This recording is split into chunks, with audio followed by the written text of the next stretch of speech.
What's up, y'all? Thanks for coming back to the Gen X Gardener, where we do sometimes find it difficult to talk seriously about Libya, if for no other reason than our first introduction to them was Christopher Lloyd yelling, "The Libyans!"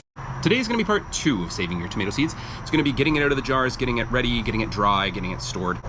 Now, if I look as nervous as Dr. Brown did as he was moving a canister of stolen plutonium, it's because I'm moving these tomato seeds and I don't want to really disturb them. So I'm going to get this over here. See you back in a second.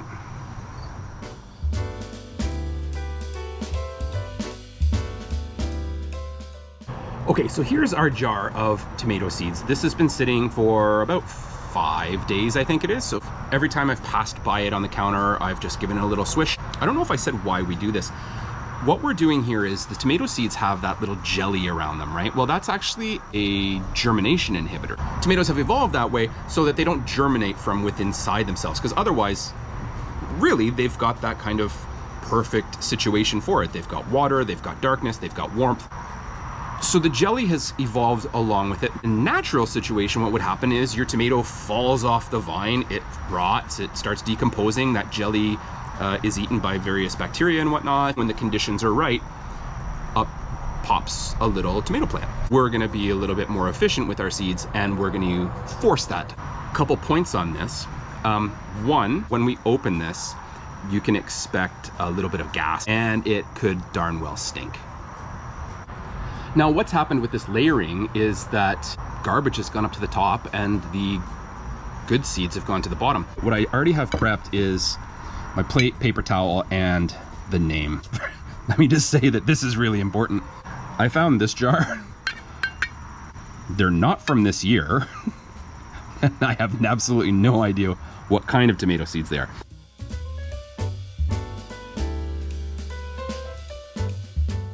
Oh, fuck, that stinks. God damn it.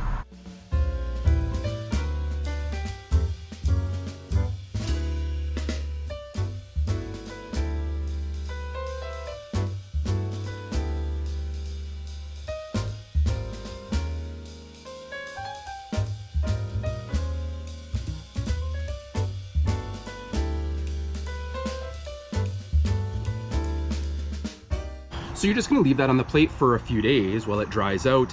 You can take a toothpick and just try to flip them. If not, they're gonna dry out just fine on there. You know, it's too bad that I just can't show you what it would be like after it dries. And what's up, y'all? Welcome to the future. It's one day in the future and our seeds have dried. The future is very windy, which makes me a little bit weirded out that I'm gonna end up with a lot of tomato seeds blowing into my rock garden over there. But the seeds have all stuck to the paper towel.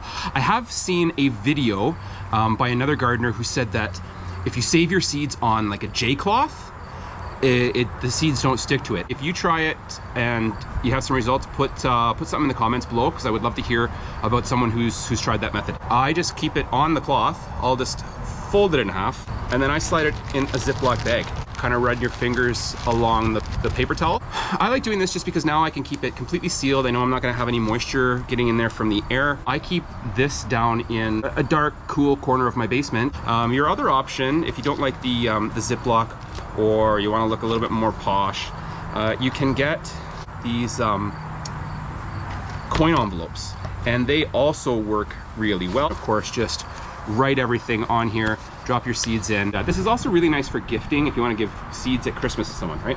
What I will say is that it's just super important that you label everything.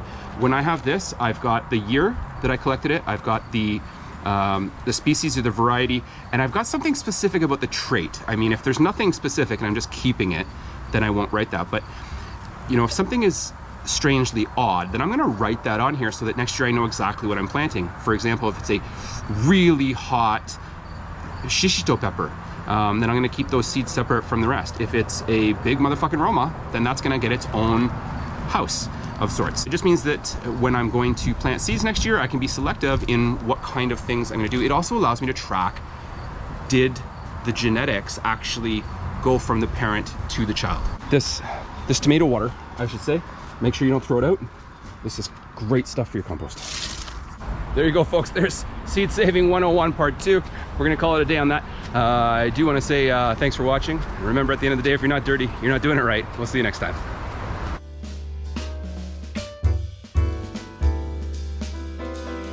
You know what I think's interesting is that here in tomato land, the good stuff goes to the bottom and the bad stuff comes up to the top. But that's not what we use in our kind of general English lexicon. We always say the cream rises to the top. That's the good stuff. That's the extra special stuff.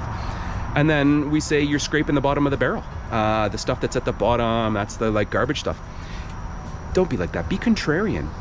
Oh, that's rubbish, man. Would you float to the top? I don't know. I wish I could go to the future. Marty! I'm back from the future. Fucking moron. What's up, yo? Welcome to the future. It's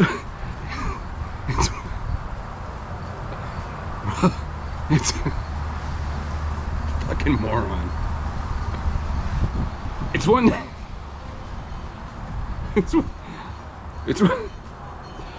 It's one day in the future.